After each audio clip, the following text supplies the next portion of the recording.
Thank you very much for joining us on this second webinar on the bilingual revolution and how to create more dual language programs. So my name is Fabrice Jaumont, and on behalf of the French Embassy, I want to welcome you to this adventure. Really, it is really an adventure. I'm here with a number of panelists, parents, principals who have accepted to share their views on this topic. So what I will do now is ask them to introduce themselves briefly, and after that I'll give a short presentation overview on a number of steps that parents have taken to create dual language programs, and then also I'll show you a quick video of children, and it's important to hear from the children about why this is important. And then what we'll do after that presentation is we'll have panels. We'll actually do two panels. Panels with parents who have created dual language programs or are trying to create dual language programs, and a panel with principals who were successful in creating a partnership with parents and building new dual language programs from the ground up. And and then after that we'll take questions from all of you. First, let me hear in no particular order from the panelists. So I will start with Sandra Noyola. Sandy, can you say a few words about yourself? Good afternoon, everyone. Thank you, Dr. Jaumont, for inviting me to this wonderful webinar.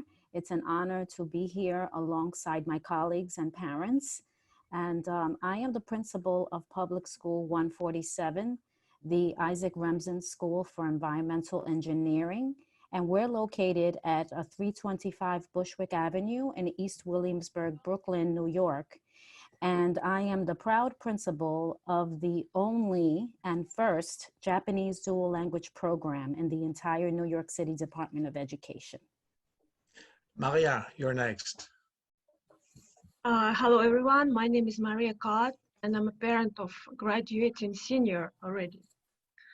And I have started and helped create two dual language, Russian dual language programs in New York City. The first ones actually in Russian language. And the programs are very successful, and they're running now, and for many years they've been chosen to be a model program for ours to come and learn how to actually teach dual language programs. Robin. Oh, I'm sorry, who? Me? You, yes, go ahead, Robin. Oh, good afternoon, everyone. Good afternoon. I'm Robin Sundick. I am the retired principal of PS 84, the Lillian Weber School in District 3 in Manhattan, where we opened our French dual language school in 2008 to go alongside of our Spanish dual language program. So we were one of the very few schools in New York City with both a French and a Spanish dual language program that worked side by side. Excellent. Jean. Good afternoon, everyone. Dr. Jaumont, good afternoon to you, and thank you for inviting me here today. I am a former principal of the New York City Public Schools with a dual language program, French specifically, and currently I'm involved in a Korean, Haitian French language program in Haiti. It's a pleasure being here. Andrew.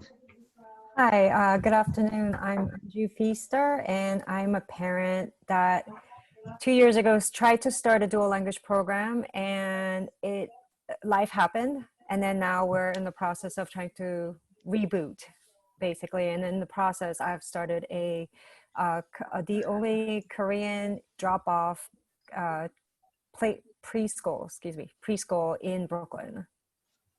Very good. Sylvia, joining us from Germany. Hello, my name is Sylvia. I'm calling in from Hamburg. It's nighttime here. I used to live in Brooklyn and helped starting the first German dual language program in Brooklyn. It took us about 2-3 years to get started, and eventually we found a home at PS 18. and it's been growing and phenomenal. And now I work at the International School of Hamburg in Germany, so I'm still dealing with this topic a lot, and I'm proud to be here, and thank you for having me. Katja. Hello, thank you, Fabrice, for inviting us and for the panel. I am Katia Nicolaou, and I am one of the parents who started the Greek Dual Language Program Initiative. We've been working on that for at least 3 years, maybe more now, but we still are not there. But yes, we hope this dual language program will exist in our community at some time soon. Talcott. Hi, I'm Talcott Camp. I was one of the parents who helped launch the French-English dual language program at PS 84, which Robin Sundick was then the principal of. That's on the Upper West Side of Manhattan. And so happy to encourage other parents in starting these programs, which are really wonderful and enriching and community building. So thanks. Excellent. All right, so I will show you a few slides. I will share a PowerPoint and then for a few minutes guide you through some of the steps that parents and educators have taken to build those programs. So this is part 2 of a let me see if this is working. Okay, I'll try again. This is part 2 of a series of 3, where we'll go through. We went last time through the steps that parents undertook to garner enough support in the community and how they were able to get involved and get supporters behind their initiative. Then this session is more about how do you find the right school and how do you convince a school principal about the need and the necessity of building these programs. And then we'll have another webinar 2 weeks from now with what happens when you launch such a program. So let me run you through a few of those ideas, and this is basically the way we structured our panel today. And then just a presentation, those two panels with different angles, different perspectives, and then after that, a discussion with all of you. So questions we've asked ourselves is, how can parents make a difference in starting dual language programs in their communities? How can they find the right school? How can they prepare their data and present it in a way that that will be convincing for a school community? And also, how can they build the proposal that will convince the school principal and the administrators and school authorities? So then finally, I want to take you through a larger discussion with how these programs can improve schools and empower communities, and of course, what kinds of advantages do they bring to the children, but also the community at large. The questions that I ask myself is also, what do parents want? And it's important to understand their perspectives. It's for many, it's accessing the main dominant language. Here in the US, it's English. It could be another different context. But that access is tied into the equal opportunities it provides to master the dominant language when you are, let's say, recently arrived in a country. For other parents, including myself, my family is in that category in a sense. It's about sustaining our linguistic heritage. And this is how many parents here are trying to form these groups to get schools to support their desire to sustain their heritage. For many more parents, and that's actually more true now that newspapers are talking about the advantages of bilingualism and cognitive development. This is also something that you hear more, that parents are interested in the cognitive advantages of being bilingual.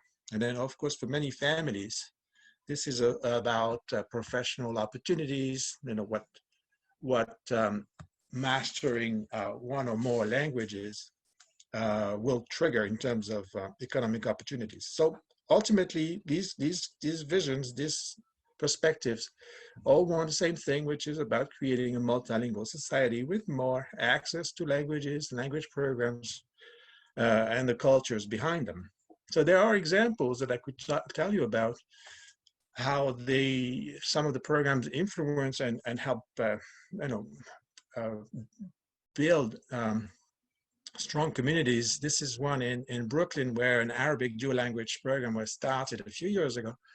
And although the history behind it is complex, this school has been very successful in creating one of the rare Arabic dual language programs in the US, and one that serves not only Arabic speakers who have come from a number of countries, and in this case, Yemen, Syria, Libya, but also non-Arabic speakers who are interested in learning Arabic as such an international language that it matters to them. So the parents behind those initiatives, and those you will hear here in the panel, have approached this as a grassroots initiative, whereby they got organized and then organized committees and work together to collect data and inspire as many people as possible, learning from others who were successful in creating those programs and involving all sorts of people in their initiatives. So this is what you'll hear a little more about with the panelists. This is a quote that I wanted to share with you coming from Ofelia Garcia, whom I call La Mama of bilingual education in the United States. She says that this grassroots approach, this bottom-up approach, is about returning the power to ethno-linguistic communities and their desire for the bilingual instruction of their children. So this is how this bilingual revolution is built. It's about returning this power to parents, to ethno-linguistic communities. So I'll show you a few examples, such as here pictures of Anju's groups and the Korean mothers who are trying to change and change not only their community, but also convince others to follow their initiative. I like this picture at the top the most because there is a bridge, and we're in Brooklyn, and you recognize that bridge.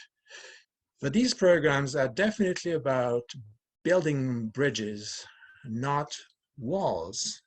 Building bridges between communities, between neighborhoods, and between parents and schools. And here, this initiative, and Andrew will tell us a little more about it, is definitely interesting, as many, many mothers, and something has to be said about the power of mothers, mamas con poder, who are building these programs. Not that parents, not that fathers are not involved, but mothers play a big part. So there are a number of steps to build a strong case, particularly when parents want to convince the school principals. Not only you need to collect data about your community, a number of parents interested in your idea, and you want to present it in a way that is very professional by not only explaining the benefits for the community, for the schools, for the children as well, but also, you know, you want to provide the right data, the demographics. It is good to have a list of children by year of birth and school zones. These are important things that principals, school authorities will require from your proposal. And of course, you need to also show that you have you've done some research on the prospective grants or funding that you'll find outside of your group. And this is something that will convince principals as well, school authorities, that you by presenting and preparing your package, your proposal, you will have thought about finding funds from all sorts of sources. Now, it's also important to bring in people who have been successful in similar initiatives and get their feedback, as well as consulting teachers or other actors who could support your request. And then finally, there's also something to be said about the importance of consulates, embassies, chambers of commerce, elected officials, and foundations. All these people can be playing a part in your initiative. So there are a number of steps that I put this in this diagram, but there are mainly three main sub steps here, which is one, you need to know the schools that you are trying to convince, and also need to collect data about each of the schools, and also identify the families that are willing to put their children in that school. And now you need to engage the key players. So who are those key players? Of course, we have the principals, but it's not just principals. There are many layers of people to convince, whether it's through a centralized office or whether it's school boards or community education councils. There's a number of people to talk to. And finally, you have to definitely build a rationale and present it in a very convincing way to show benefits, not only for the school, but also for the community at large. Now, there are many advantages for schools, and the principals here will definitely share their views, but definitely implementing the dual language programs can definitely give a school access to additional funding if you bear in mind the donors in the community, the foundations, the consulates, the embassies, all these players. It's also definitely a way of getting parents engaged, and many parents in dual language programs are definitely active and engaged. And also, obviously, there are ways, these are you bringing new opportunities for all the students in the school. And this is something that will enrich their experience with that school. This is something to bear in mind. Now, a lot of the talks you read and the papers that are published talk about the performance aspect of being a dual language student, whereby on standardized tests, students from dual language programs outperform on students in monolingual programs. So this is something that that you can also use to convince a school principal, for instance. Now, there's definitely something to be said about underutilized schools that will work on these programs, particularly schools with empty classrooms.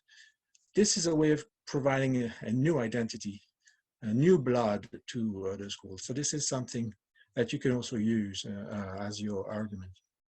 And then to some extent for a district, this is always interesting to see that some of these programs are used to relieve overcrowding in, let's say, schools that are already oversubscribed, and then you can move some of that pressure onto an undersubscribed school and transform it.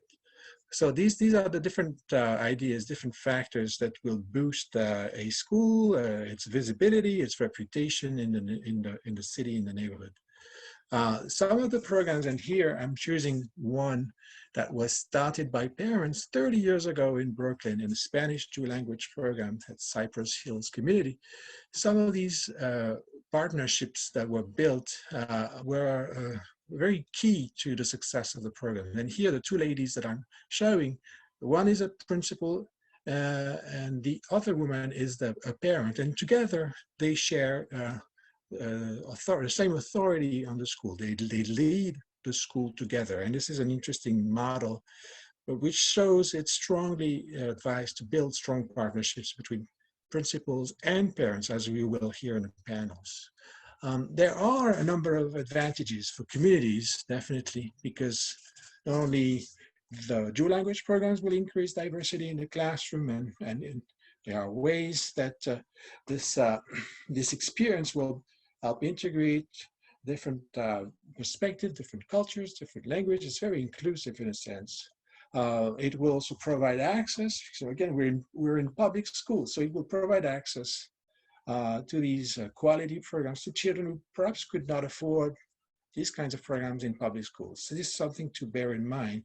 This is why we call it a revolution. We want this to be done in public schools for free and open to as many people as possible. This is bilingual education for all. Now, there are also a number of things that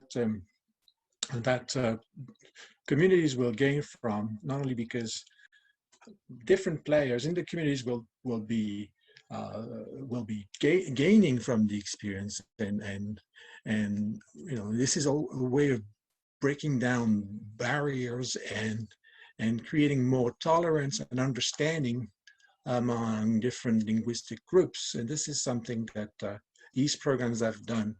And I gave you the example of the Arabic dual language program. This is definitely about building bridges, creating tolerance and understanding, and it's more just than languages.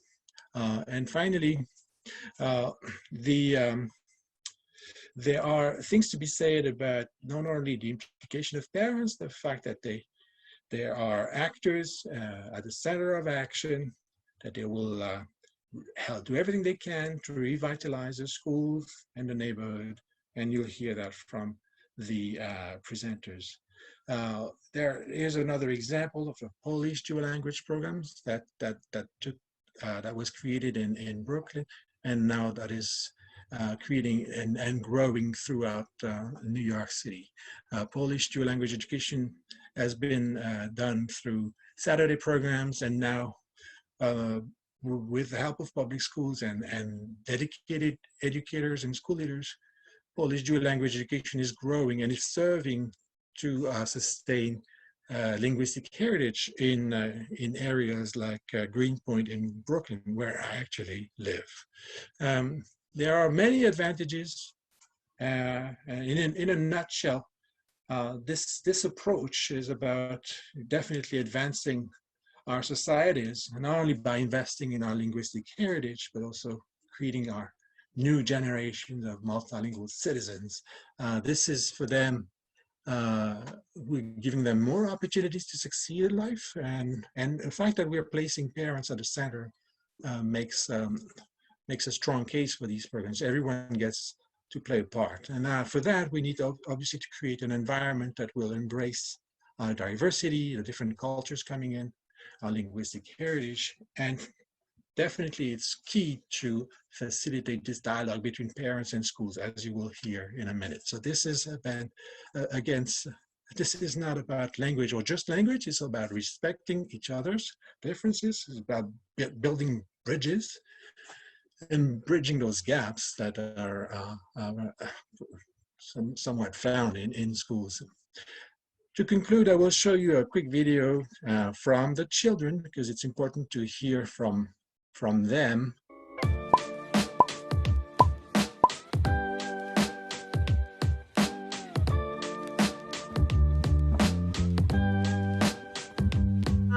I speak two, unfortunately, because all of the languages I learned I forgot. Yeah, it's French and English. 3 langues. L'anglais et le russe.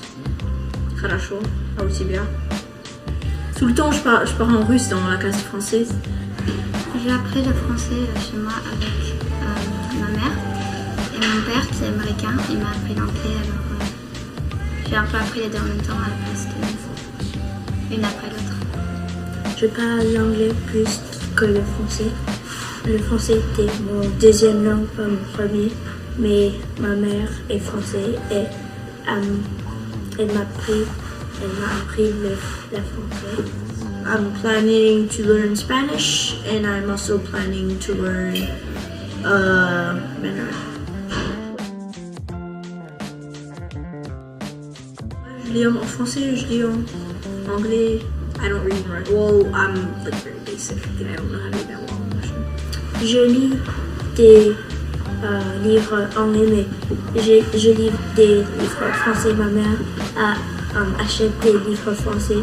En ce moment, on lit un livre en anglais après la Deuxième Guerre mondiale. The school's really flexible. They allowed me to follow part of my curriculum as high school. The school offers lots of different classes, great teachers, and I like the facility. And it's not just like essay or just work. We do more collaborating. Je pense que c'est une bonne école et en fait au début c'était pas vraiment très connu et après on est venu et c'est devenu vraiment quelque chose de grand grâce au programme français en fait. I think it's good to hear from the children because we are doing this for them, for the families, but definitely for the children. And these ones, I think, enjoy their experience very much. Some are even only complaining they only speak 2 languages, which is funny to hear sometimes. Let's hear from our panelists. I wanted to start with the parents to get a sense of the steps that they took to get their initiatives organized, and then after that we'll hear from the principals. Maybe we could start with the parents with Maria Talcott. I think you started programs at the same time, and I'm talking maybe over 10 years ago now. 13. 13, okay. I think this is time flies. But tell us a little bit, remind us how you organize your group. Let's start with you, Maria, and then Talcott, and then we'll go to the other parents after. How did you organize your initiative in the early steps, and what strategy did you put in place to find the right school? Okay, first of all, I have 2 different experiences because I started 2 dual language programs in elementary and in the middle school, and that was like different stories completely. So the first one, it was like a fight. So we have to fight for it, even up to the Supreme Court. So this is like not the roadmap that you actually were like telling them before. So why I wanted to do that, because when my daughter was about to go to school, I started to like research like what kind of education, because I'm an immigrant, I don't know how it works here. So I started to research like what's the kind of education I can give it to my child here, what's available. And then I find out bilingual education, dual language. I was like, wow, this is what I want to do. And actually, there was one program in Brooklyn at that time, it started by Teachers College of New York. It was like experimental program. So we actually moved to the area to be zoned for that school so my daughter can go. And we just were like able to complete just kindergarten. And then the old principal resigned because she was very old, and new principal came and he closed us down. And that wasn't part of my plan. And so I started to talk to parents, and parents, they also loved it. They want to continue.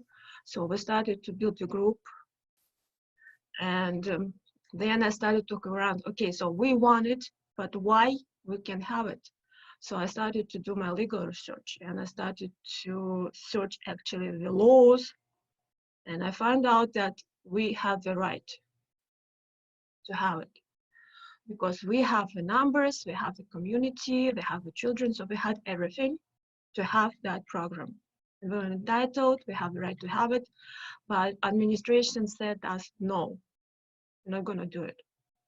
So we had to reach out, we went to like every possible politician like that exists in our like area in Brooklyn, Manhattan, we went to DOE, we went everywhere.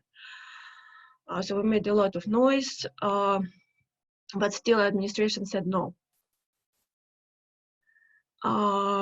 So then we started to reach out to community groups, to interest groups.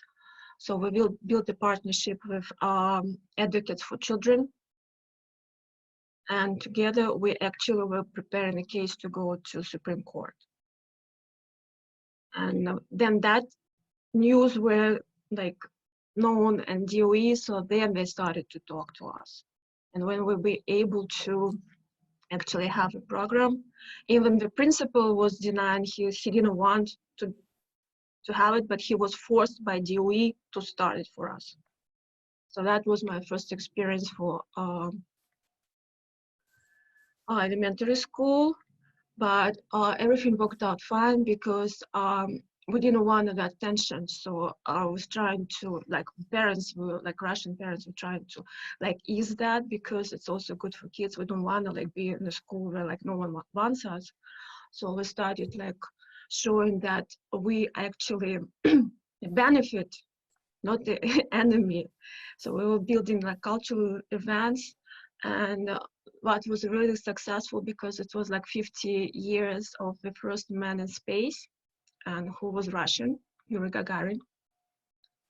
And NASA and Russian Cosmos, they had like mutual event. Then Russian cosmonauts came to United States and they were meeting with American astronauts. And we already built some relationship with Russian consulate at that time. So we asked them for help, and they were actually lend us cosmonauts. So, and we brought them to the school. And we brought American astronaut. And that was like really like melting like point, and like, you know, people start. And that was very important, that Russian and Americans work together in space, and we showed that. And after that, like, you know, we started to build actually relationship with the principal and everything, because everything, it was like a turning point. So after that, we were welcome. Everyone loved us. Everyone loved the program. They started to see the benefits, because like we all know, like kids who actually do the language, they outperform. So those numbers started to come up. So the principal was really happy, and he became the first principal in the East Coast that hosted Russian dual language, the first one. So he became a star. And so that program became like really, really successful. It was named one of the best, and it was been named like for many years one of the best dual language programs in New York City. So after that, I started to think, like, my child was like in the 3rd grade, like, so what's next? So I started like looking around. I was like, because we love it, we really started to see the benefits of that, the beauty of that. So I started to look around, but then again, like, where to go? Because actually at that point, middle school, there was no such a thing as dual language in the middle school.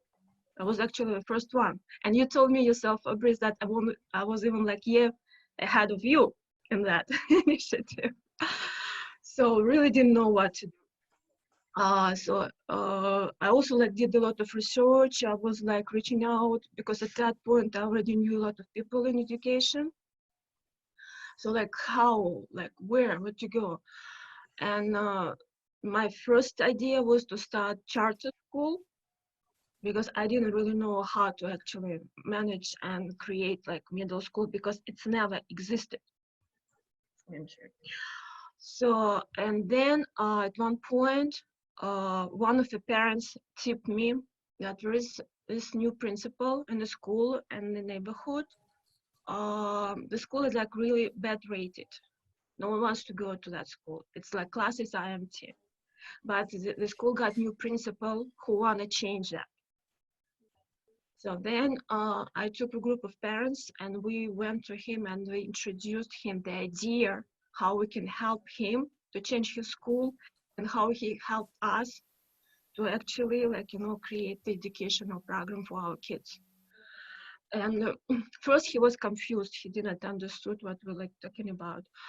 But it took us like few meetings, but we were persistent. We like made another appointment, came again, and like trying to show the beauty, you know, to bring him some research numbers, actually telling that already like a program exists in your like neighborhood school, so you can come, you can see.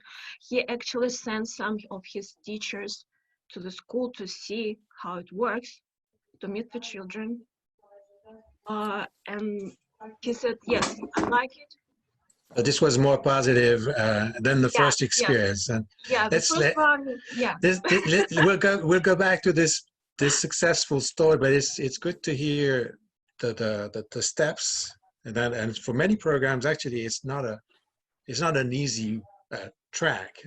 And we have in the room other experiences like that. But let's hear from Talcott and see how she went about with her initiative, and what were the original steps, and did you encounter what Maya describes and the legal difficulties she had to go through?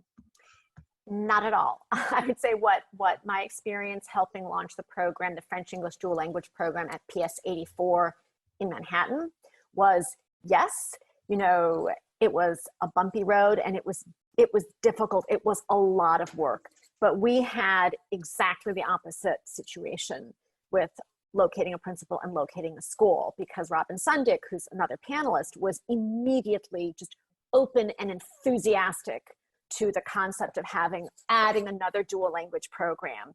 She was extremely proud and supportive of the long existing Spanish English dual language and very excited about adding another one.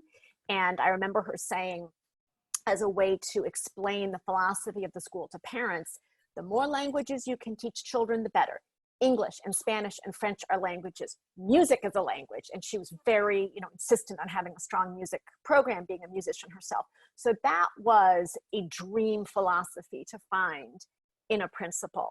And so, whereas, there's no set typical way that parents, help to launch a dual language program, but I think it is often the case that you have a critical mass of parents whose kids are native speakers of the target language, whether it's Russian or French or Japanese or Arabic or whatever it is, right, in this country. And then they're looking for a school and a principal that will be open and inviting and successful.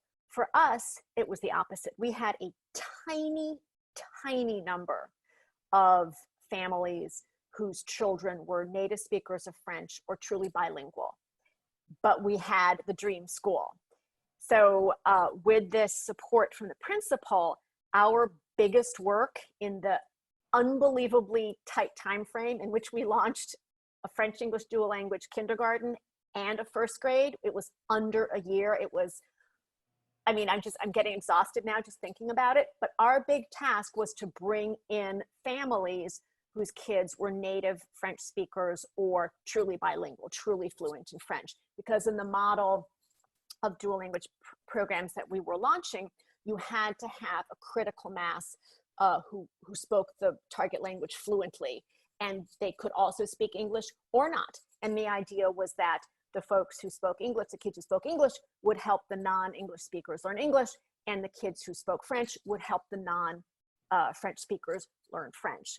So our big task was convincing the Department of Education, bringing in teachers who could fill both those slots, the kindergarten and the first grade slot, and then just bringing in parents who spoke French, whose kids spoke French. That was our big task. And so it's a little bit flipped from some people's experience, right, where they've got a critical mass of the families and then they need to find the school.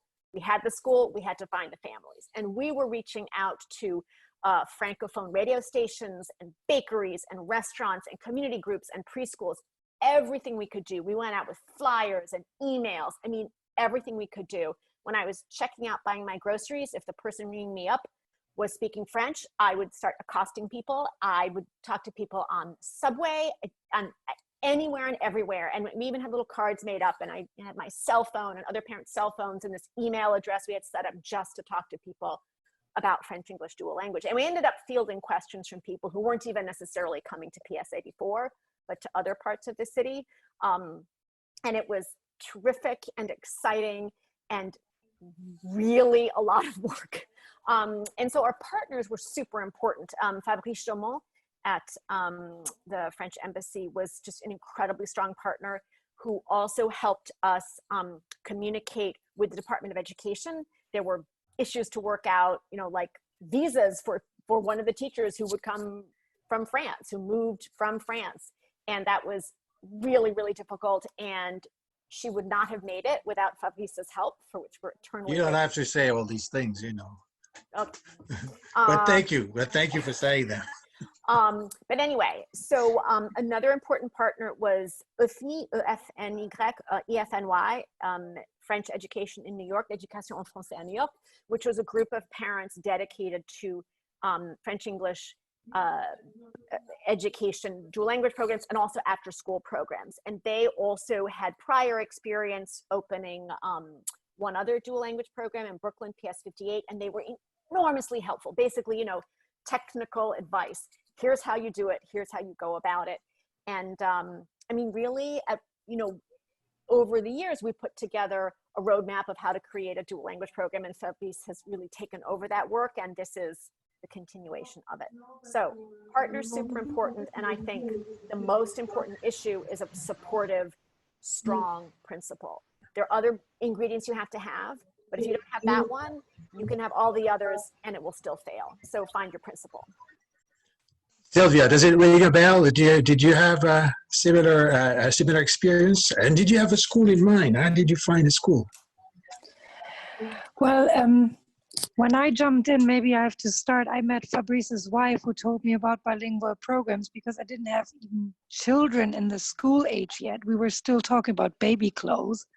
And I didn't know what the DOE was, what a district was. I had no idea.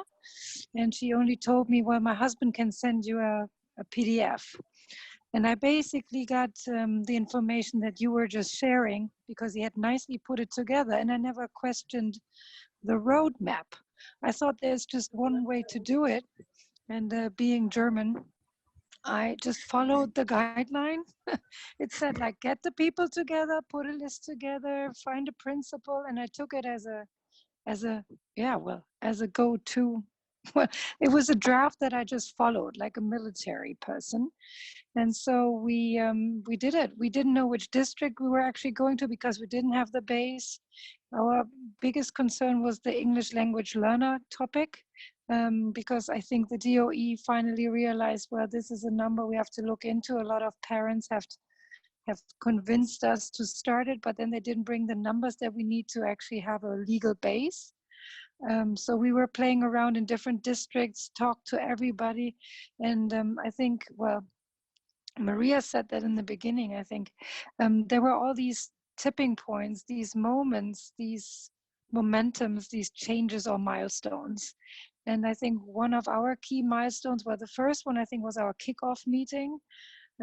We just got all the Germans together that were kind of interested and had children born in consecutive years, because we figured it's necessary to show that we just don't have one group of children, one cohort, but that there are lots of cohorts coming after, so we can show continuity. This was a big word from the DOE. You have to show continuity. So we all gathered and built task forces and groups, but the interests were split. In Brooklyn, people wanted to have it in District 13, 14. So I was like, okay, we cannot take a decision yet. We all have to pitch against each other. So we were having internal competition and started putting lists together, and everybody tried to fight for their own district. However, we used all the numbers. We compiled the data of everybody, sorting them by district, but that showed the amount of potential students that were actually in Brooklyn, eager to learn German or continue with the German bilingual education. Another challenge that we had was that we were not considered a group that needs bilingual education, because most of the Germans already spoke English, so there were not enough English language learners, as I said before. So we had to fight this, that we are a very privileged group that that could get this anywhere or in private schools. And so we took the roadmap as it was and pushed it through. However, I think I want to support the fact that you need a driven principal, somebody who really supports that, because we didn't have a school in mind. So we figured the best thing is to ask the DOE, what school has the capacity, what school actually has the space to host us.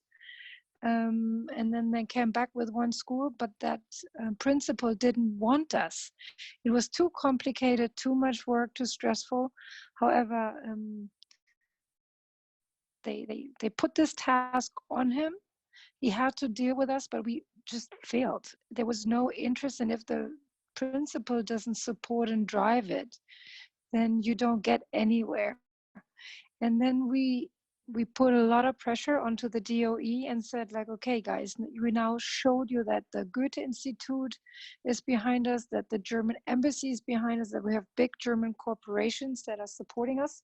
And if you do not give us a school now, we just call it off. That's it. And we were threatening them at one point. And a miracle happened. A week later, we had a new school, and with a very motivated, ambitious, warm-hearted principal, and the open houses grew. We were able to show things, and we just got there. However, unlike the French or other languages, we didn't have any teachers. We still are kind of challenged with the curriculum, but we had to continue, we had to fight, and we never gave up. And I think this is the key thing to know and keep in mind. We will need a lot of time. You need to have to continue and move walls. It's not going to happen without you. I want to hear from Katja and Anju, who are at this moment, at this point that you're describing. They've been working at it for 2 years, 3 years, and they're still trying to find the school, the principal who will embrace that. Katja, do you want to say a few words about Yes. your Yes. I started with Natasha. We are two friends who raised bilingual children. Our children don't go anymore to elementary school. They are old enough, but we knew very well the value of bilingualism and how important it is to sustain the language throughout these years and through their education. And Natasha had a bilingual program in her children's middle school. And that's how we started discussing about it. And then we did almost everything that someone can imagine that is needed to build a bilingual dual language program. What we did a website, we made an outreach, we reached in all boroughs of parents to see the demographics and where is the most interest, which place has the most interest, where are the most students. We even reach out to teachers, bilingual teachers. We reach out to embassies and to community organizations, foundations for support and for enrichment support, libraries, books, even for teachers. We even got the support from the Cyprus Educational Institute to help with teachers,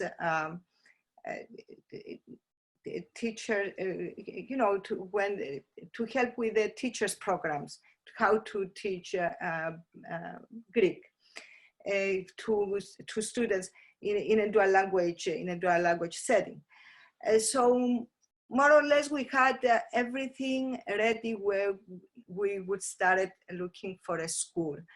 And we found out that in Astoria, even though we had many students and parents in other boroughs, Astoria was the most accessible place, and that here we had most of the students who were truly bilingual. And I put this in quotes because in the Greek community, we all try to sustain our language. So even in Greek American second generation families, they always start with Greek in their families. So by the time students are 3 years old, children are 3 years old, they all speak mostly Greek or only Greek. And then once they go to pre-K for all, or 3K for all, then they start speaking the English language. So the thing is that by the time they are in kindergarten, when these programs are starting, our students, they speak Greek very well, but they also speak enough English not to be identified as English learners. And here is where we hit the low obstacle. So we started looking mostly in Astoria. We found a couple of schools. We were looking for accessibility, as I told you. One thing that in an area where from all kinds of boroughs it's easier to come, from Manhattan or from Flushing, or where we had the most students.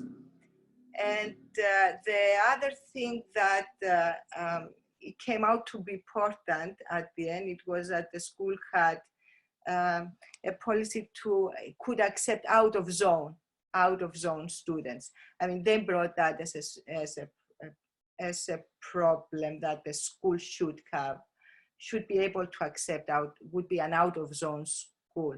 There is a term like this, when the schools accept not only zone students. One principal was especially enthusiastic about it, and she embraced all support we found, and she was enthusiastic to start building the program. But we hit other problems with the superintendent, the district superintendent, and once the district superintendent brought obstacles, then the DOE also stepped back. While in the beginning, the DOE had a good attitude, you know, a good, we had support in the DOE. We had people who really understood that it's a good thing to have this program in Astoria.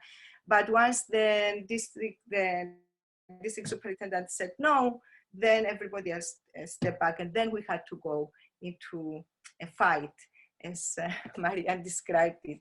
So we had many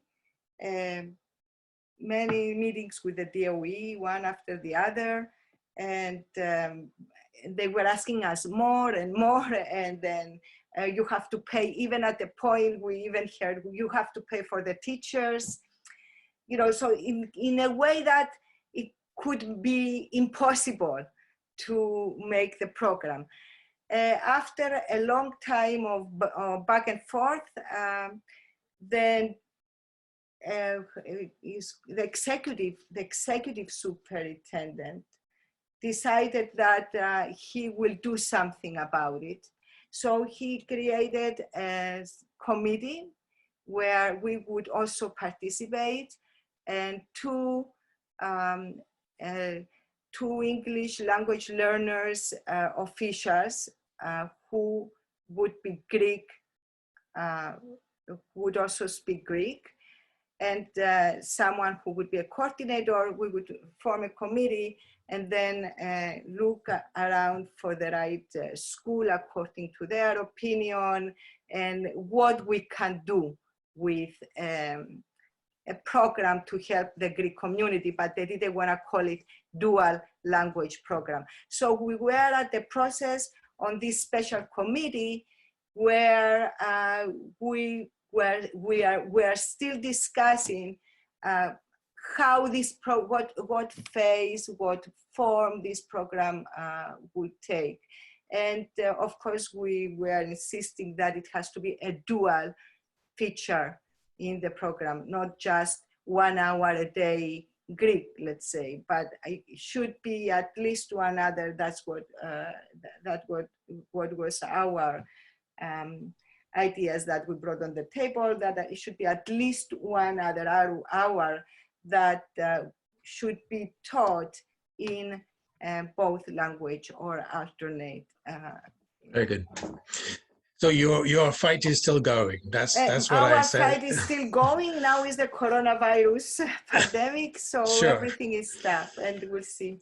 Let's hear from Anju, because I think the fight, although different, is still ongoing with the Korean dual language program. Yes, we started about 2 years ago by another Korean mom.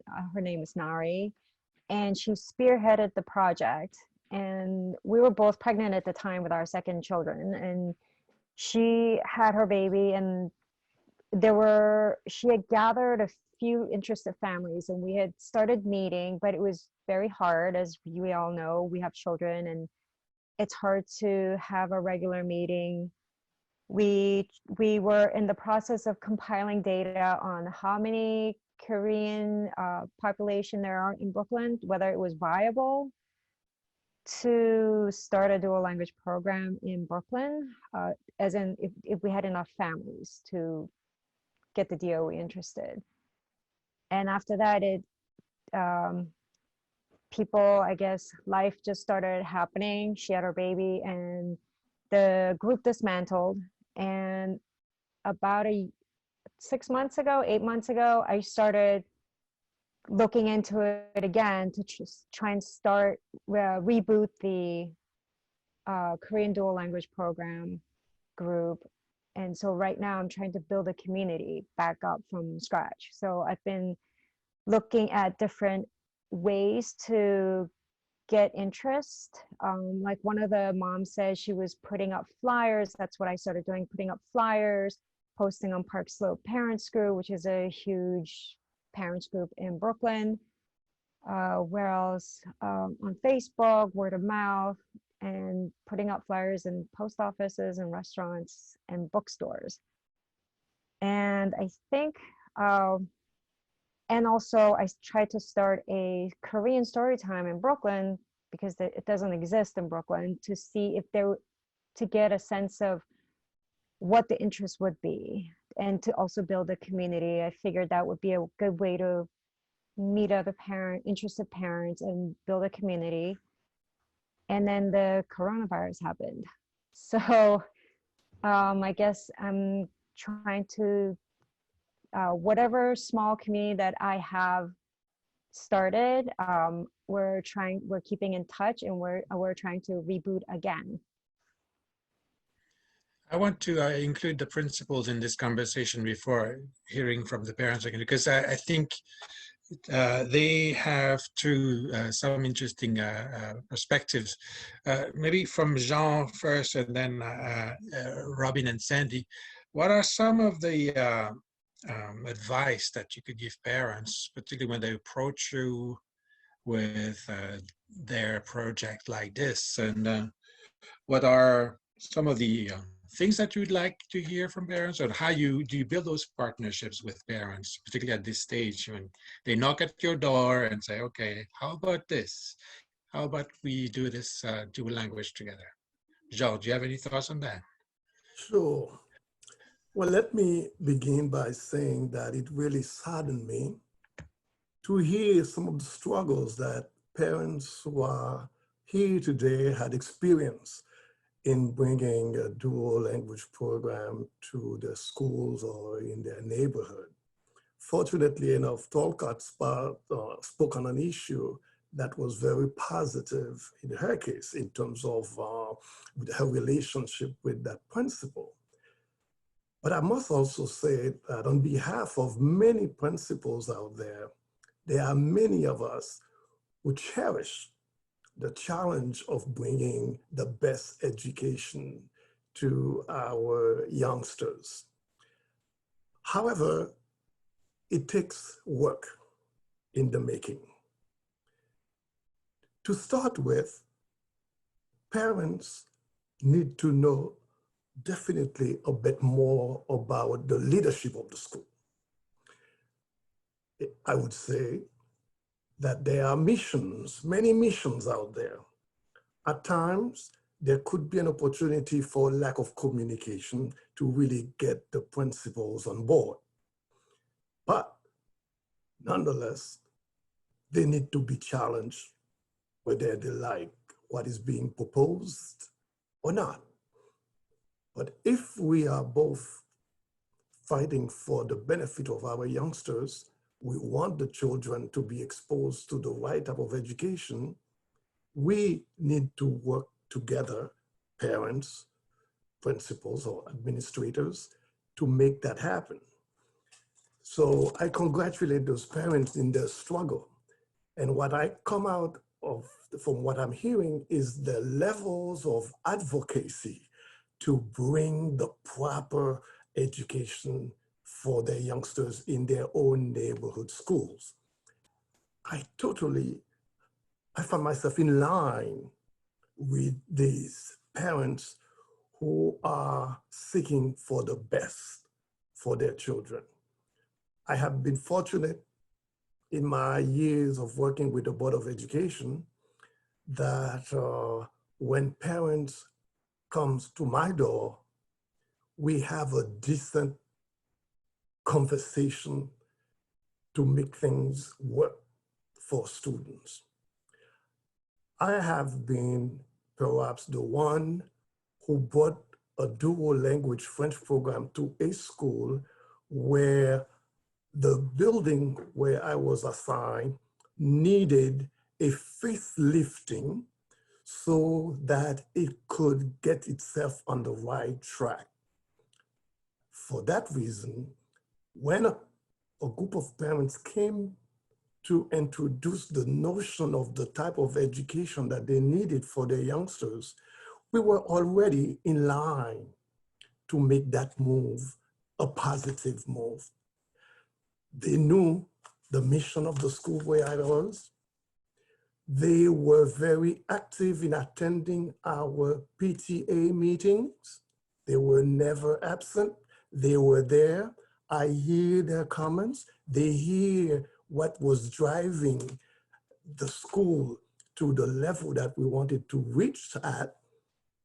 And I would say there was a marriage of ideas, marriage of hopes to make things better for children.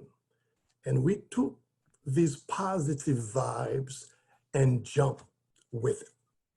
So parents ought to continue the struggle, but the principles can be broken into to make things happen.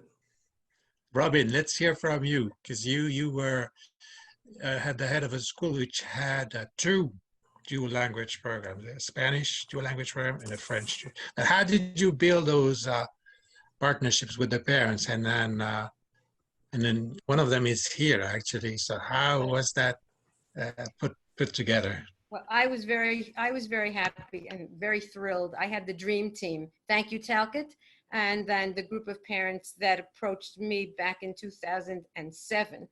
First, I would also like to applaud all the parents who are on the panel today, listening in today, who are all in the throes of either starting a dual language program or already involved in the dual language program or thinking about one in the future, because as you see and you can hear, it really requires an extraordinary amount of commitment, interaction, dedication, and enormous effort in order to make a program like this successful. And so thanks to all of you, and particularly to Fabrice, who has been the leader of this revolution for such a long time, and he holds it all together and has expanded it into the greatness that it is. So thank you.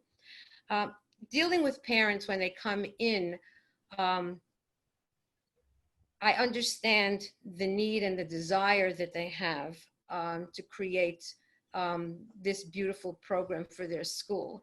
And of course, they understand the power and the value of bilingualism for their children and for the children within the school community. When they come to the school, they do have to come and present to us the understanding of what it takes to create a program like this. They have to come and present data to us. They have to come and present a commitment to the work. They have to understand what it's like to bring a new program into a school that has never had this before. it's very easy to say that we're going to do this and that and the other thing, but of course they need to be able to demonstrate that they can do that. So a principal really does need to bring them in, bring them on board. And I think that that's a process. It's really a process for everyone to understand and believe that this is what's in the best interest of that school. Because remember, these parents are coming from other communities, from other neighborhoods. They're coming into my school saying, we want to come in and we want to do this. We were fortunate in PS 84 because we already had a Spanish dual language program, which was a pioneer program from back in the 1980s. So it was easier for us to add on the French program to that because we had a lot of these systems in place, the organization in place to be able to do some of that work. In a school that doesn't already have that presents an enormous obstacle in order to get everyone to understand that bringing a new program into a school is going to be value added in many ways, but is going to create different types of opportunities and different types of obstacles in order for it to be successful. I will give one really big piece of advice to parents. And I know that you're all doing all of the things that have been prescribed and described. When you do get into a school and the program is about to begin and it opens up, there has to be an understanding about the equity of this program and how it balances with the other programs and the other ethnicity groups that are already existing in that school. So we understand, and all the dual language parents understand about diversity and the value of diversity. They understand about investing in a program and how they're going to do it. But we also have to broaden that to scale to the entire school and the rest of the school population as to how this program is going to be value added to what's already existing and to what's already happening within that school and that community. In terms of resources, they have to be shared. In terms of the cultural attributes, they have to be shared. Without bringing all of that into the entire school building, it's going to create the tensions that we don't want to create. And it's a very, very careful step-by-step process in order to ensure that it's accepted by everyone, it's embraced by everyone, and everyone is on the same page in order to ensure that it's successful. Let's go to Sandy, because and Sandy created the first Japanese dual language program in New York. And we heard from the parents behind the programs during the first webinar, which people can watch.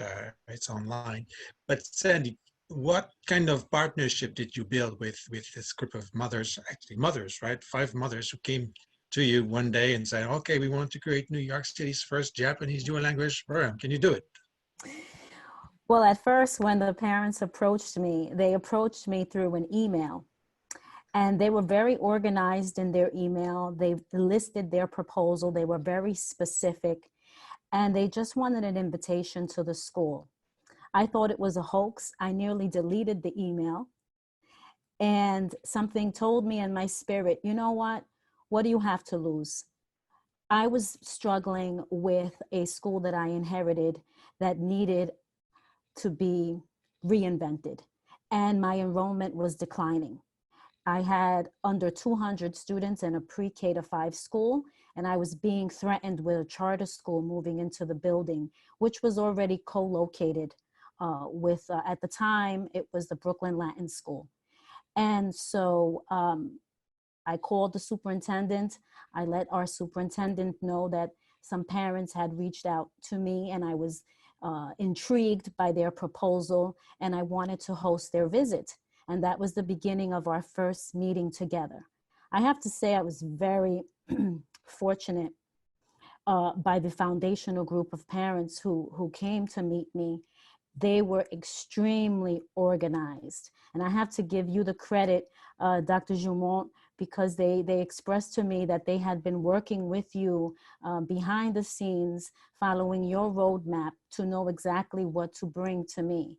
The parents brought they introduced me to spreadsheets of the parents' contact information, where the families lived, in proximity to the school, outside of the school district. All specific contact information. They also provided information of the children who were English proficient that wanted to be part of the program, and also information in reference to the children who English was their new language. So for me, that was the Japanese students. And they brought a tremendous amount of support, already established relationships with the Japan Foundation on both coasts, Los Angeles and New York, and also the Japanese consulate on both coasts, Los Angeles and New York. And they came to the school, they interviewed me, they wanted to know what the philosophy of teaching and learning was at our school. They wanted to know what my philosophy was as far as working with key stakeholders at the school, which involve families and the students and the staff. And they wanted to see what it was about, as if what I was saying was in fact true. And they, after that initial visit, they visited our school numerous times and conducted walkthroughs. I hosted walkthroughs with them. So it became a real collegial partnership where I was totally open and transparent and enthusiastic and passionate about their proposal. And I involved them in every aspect of my school. I invited them to school leadership team meetings. I invited them to PTA meetings. I invited this group to get involved in every aspect of my school and connected them to the key stakeholders, because I didn't want to create a segregated school within a school. And I wanted to be respectful of our foundational families. And I wanted a respectful integration of all the cultures and respecting the diversity that was already at place at our school. So before we launched the program, these 5 foundational parents were already well established at our school community. And they got to know all of the key stakeholders. And I think that by doing that, as some of my colleagues said earlier, that prevented a lot of issues that could come up as a result of parents, who have been at the school community for many years, perhaps questioning, who are these people? They're coming to our school to take over. They're coming from a whole different background or socioeconomic status. We already feel disenfranchised as it is in gentrifying East Williamsburg. Now they're coming into the school to take over. So bridging the community together, and also making sure that the first class was truly diverse and gave opportunities for the children who normally wouldn't have access to a program like this was critical. It was critical. And that collegial collaborative partnership with the families is what really strengthened a strong start to the program despite the obstacles. It wasn't peaches and cream with the DOE. I will say that. The DOE pushed back a lot on us starting the program, but I had a superintendent who was supportive, who encouraged me, and I had the power of the parents behind me. And the DOE got the message. And we started the program. And this is not a Japanese neighborhood, correct? And this is not, and you're not Japanese either, no, correct? I am bilingual, Spanish bilingual. I was an L when I started in school, elementary school. So for me personally, the power of bilingualism is relevant because I am bilingual, like many of us on the call. And Robin and Jean, tell us a little bit about the power of bilingualism, because this is something, it's good to hear it from principals sometimes. Robin, go ahead first, and then Jean. Okay. In our school, we had 3 languages because we had French, Spanish, and English. And so it was just extraordinary to walk into classrooms and hear these conversations in multiple languages. And so what happened after a while was some of the students who were in the French program or the Spanish program, the parents would come to me and say, could we now have our children learn the third language that's already going on, which in an elementary school was almost impossible to do.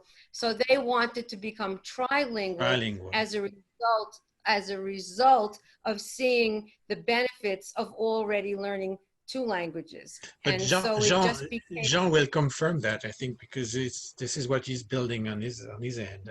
Sure. Trilingualism is possible. Maybe it's no longer the bilingual revolution. We have to change the name to the trilingual revolution. But first, I must also say that the need of the school sometimes is driven by the school data.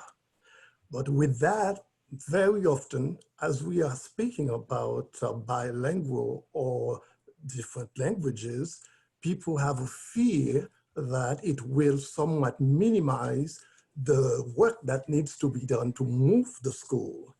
Au contraire, what needs to be seen is that the power of bilingualism maximizes the achievement of youngsters who are receiving the type of instruction that dual language provides. So the power of bilingual lies on keeping up with the struggle of providing the right type of instruction.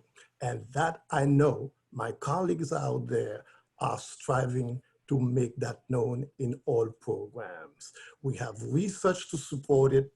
It is not, there is no reason for one to have a fear of bringing such program to their buildings. It only enriches the school. I agree. I'll go back to the parents, Maria, and then Takat. What kinds of advice can you give parents who are beginning this initiative? And before you answer, I want to tell all the audience here, please type your questions in the chat room, and I'll take a look at it now and again and throw in your questions in the conversation. But Maria, in a minute or so, what kind of advice can you give our parents?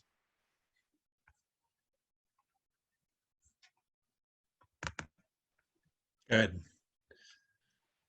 I would say like keep on pushing, because like as I said, my daughter is graduating senior right now and she's bilingual, and I wasn't successful in creating a high school program, so she went in the mainstream high school, and we saw the difference.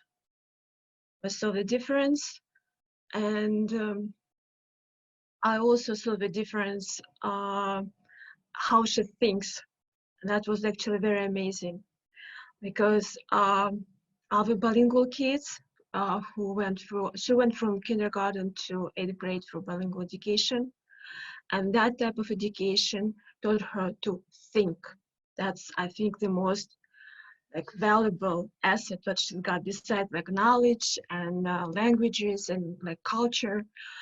So she learned how to think. Her brain is different, and I see it right now, and I really feel like every my effort worth it. So my advice is like be organized, like get more people on your side, because when you're actually able to bring the message clearly, so people fall in love. So like keep on pushing, get more friends, get more supporters, and like be successful.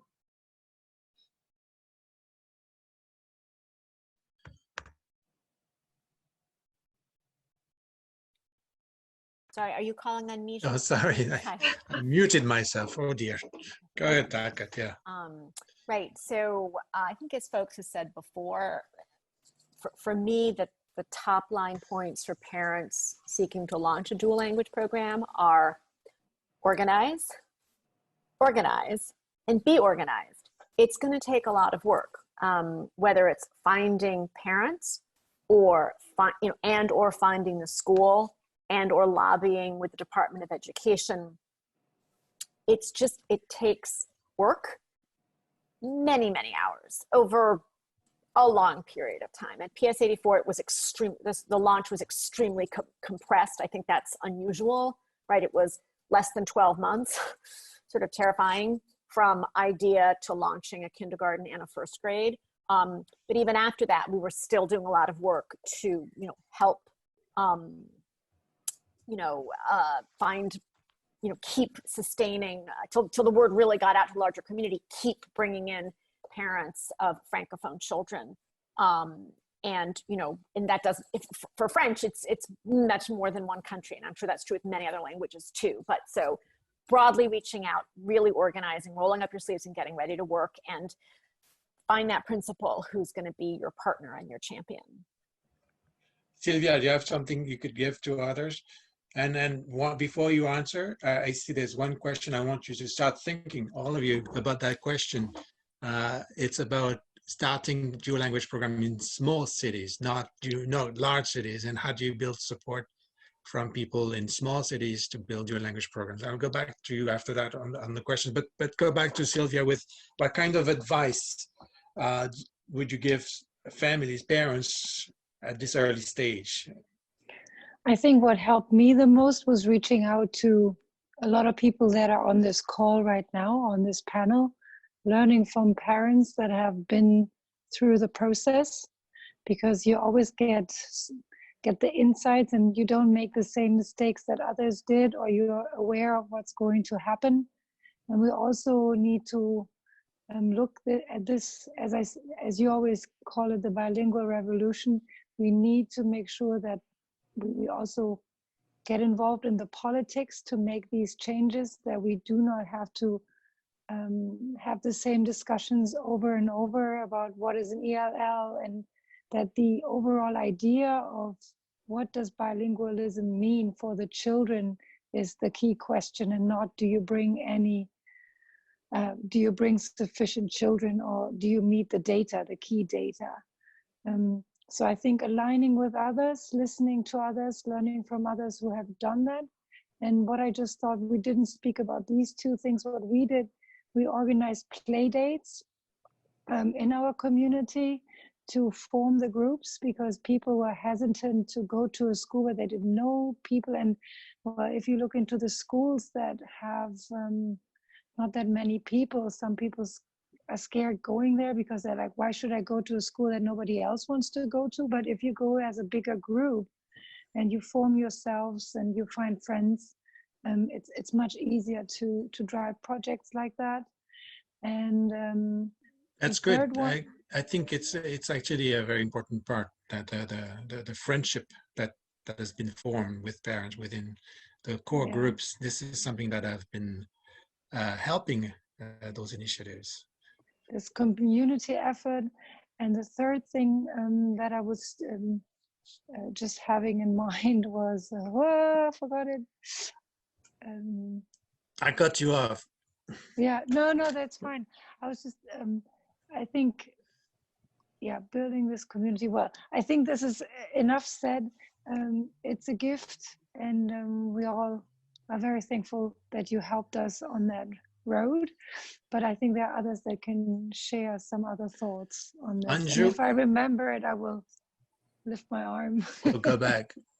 Yeah, so Anju, it's a similar approach as well. You had play dates and small groups of parents, and this is where you're building your initiatives. Yes, and I'm also following your roadmap that you have spoken about at the very first meeting that we had. And so I like to follow roadmaps because I don't, if the wheel has already been invented, why reinvent it, basically. So I've been fastidiously trying to follow the roadmap, the guidelines, and trying to build a community, and also at the same time researching schools and trying to find contacts with the Korean consulate and embassies and the Korean Council in New York. So thank you for all the hard work that you've already done, and you've set out the roadmap for parents like me to follow and make it easier. Thank you. Sylvia, Did your third point come back? Yes, the trilingual approach, because this is actually how we got into our school in the end.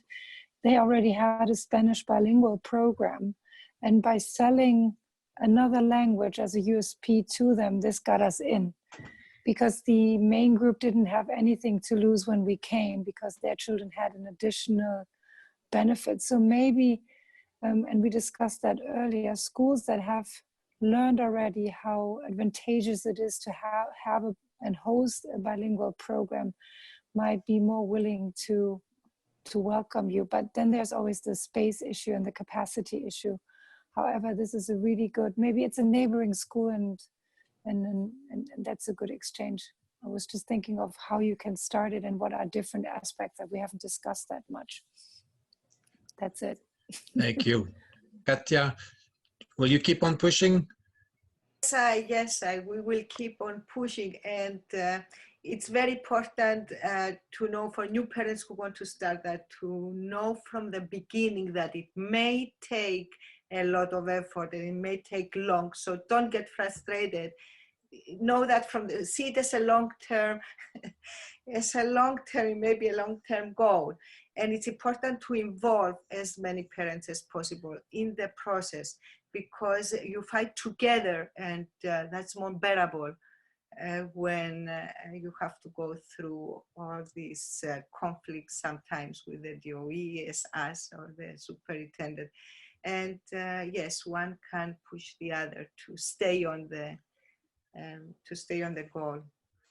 I want to go to our Hortense questions here, because she says, how do you build support from people who might not understand the benefits of dual language immersion? And she says, I'm in Idaho. The first question she asked was, how do you build a dual language program in a small city? Perhaps maybe the principals can help us answer that question. Is this about being a big city, in a big city? Can this be started in other places? Do you have advice to give? Jean. Oh, hold on, let me unmute your mic. Go ahead. I'm thinking from those who are coming from small cities, think of enrichment. It doesn't have any barriers.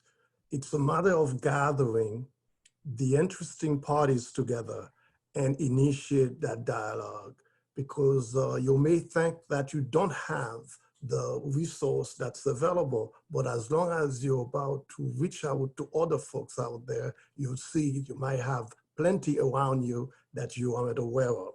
And I remember when I was in the Bronx working with my parents, and I later on found out that I could reach out to Fabrice. Let me tell you, resources did come my way, and I was able to have, as small as the program started, it began small, but it got bigger because the resources were available, because we reached out for it. And keep up at that, because it's by not trying at all, which will be the failure. Robin, Sandy? Okay, Robin, let me unmute you. Sorry, try again. I agree, of course, with Gene, with everything that he said. But I also would like to add that just because it's a small city doesn't mean that there aren't diverse communities there and people who really are looking for something new and for something different in terms of educating their children and learning a new culture. And I think something we didn't talk a lot about that might need another webinar is about how the shifting of the cultures in the school create such vibrant school community. And I think that that's something that every town, every city, every community could benefit from, that as something that would add value and changing views and perspectives and broaden everyone's mindsets and thinking in a new way that would be beneficial to all. Yeah, Sandy, you have any last thoughts? Yes, I agree with my colleagues, and I think that just thinking about what activities, what events you could possibly host at the school to bring everyone together so that they could see the true value and power in diversity. And sometimes it's because people are just not aware. They just don't know. And it could be a little scary and intimidating for people when they're not familiar with other cultures. But you'll be surprised. There's much more than we have in common than the differences. And when you create a platform to really showcase that, I think that that would really begin to help everyone see the power of this inclusive dynamic that dual language programs bring to a community. Thank you, everyone. And again, you are my heroes. I applaud you for what you have done, what the things you're doing to change our schools, our communities. So I applaud you. This is actually how we applaud on Zoom. This is what I found out. But thank you all for coming to this webinar. We will have another final webinar in 2 weeks from now, on the 26th of May, about what happens when you create those programs and what are the steps when you actually have convinced a school principal and a school committee. So this is for later, but for now, thank you all for joining us. You're wonderful. I wish you all success. Those who are still doing those programs, we're looking at Katya and Anju. Don't give up. Keep pushing, keep pushing, keep pushing, and we will succeed. Thank you all. Merci. Au revoir. Thank you. Thank you very much. Bientôt. Thank you.